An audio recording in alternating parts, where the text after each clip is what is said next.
All right, guys. So we got Mr. I almost called him Milo. Mr. Bud here. Oh, this is the 30. Where's your 20 at? Oh, I put it upstairs. I changed our plans. So maybe we should work this way. It's kind of sunny and hot, right? Here's what I want to say. We had a pretty good fight yesterday, right? We worked through it. No big deal. Then we had another little fight. Okay? And this is what I want to say.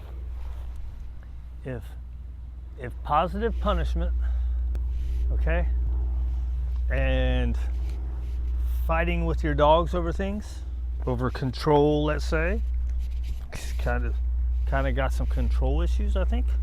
Kind of like me, I'm a control freak, but I want to be able to control the dogs. Try to teach them to live in our world, right? That's a little bit different. But coming up, I was a pretty control freak young guy, right? So, anyways, well, I just met him with the boys inside. Don't go behind the tree. There you go. Jesus, big boy. It's the squirrel smell, right? Anyways, in the middle of all this, he's starting to play. And then he's occasionally looking at me, right? So why is he looking at me for direction in the middle of an aroused state when he's meeting new dogs? You know, he met the dogs through the gate, through the X pen, so it's not like they're totally new dogs, but it's the point. It's the start of the aroused state, right? He's like, I'm good. Am I doing good? Yes, you're fine. Good job, right?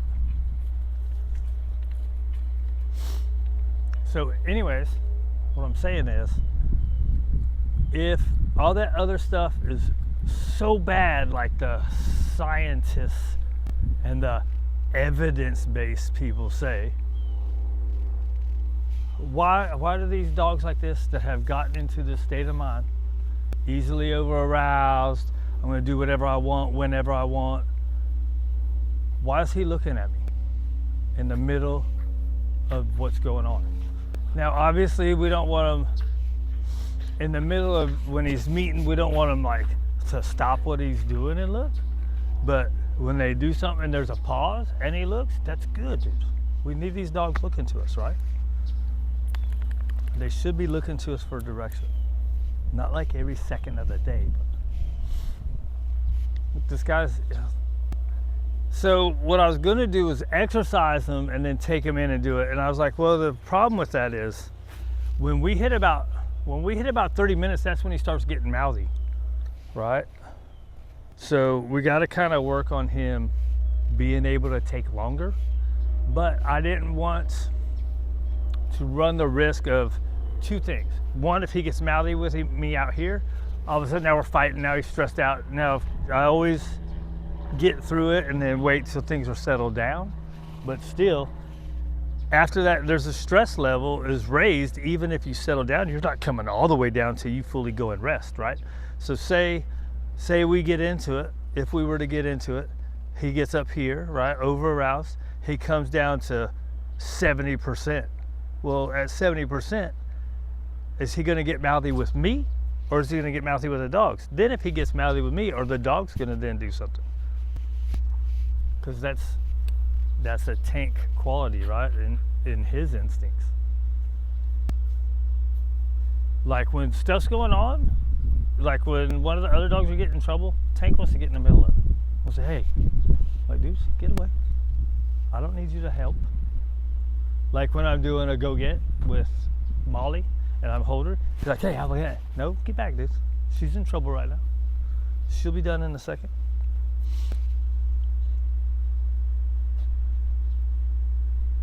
Right? So then it gets into the whole practiced behavior stuff, right? How many times of us fighting is going to make it go away? And if it goes away, is it only with me? Is the next handler going to have to also do that?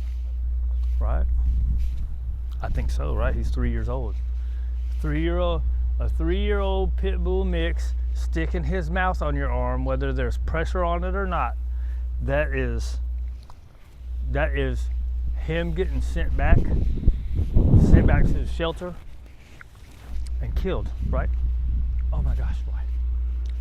So anyways, that's my recap.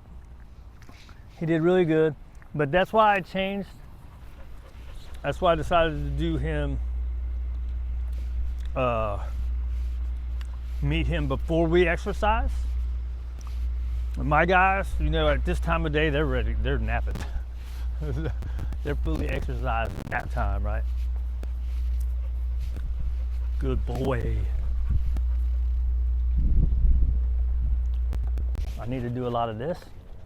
So here's the other thing. Good boy. Here's the other thing. So this is, let me see if I can get close enough to show you guys. Because in the video that I got to do today when we were fighting, you can't see what's going on because all you can see is my back. Let's see. It's got to be about right here, right? Why is this so off? All it is thumbs in the collar. Come here, buddy. And ideally, you've done a lot of this. Good boy. Right? Condition them to this stuff. Good boy. It's just thumbs in the collar. Right? And ideally it's back here. So that way if your hands are on the side of the mouth, he's gonna try to get it, right? And that's what he does, is he tries to get where he's being controlled from. That's why the leash is much better, right? So like say with your puppy, you never know how your puppy's gonna grow up, right?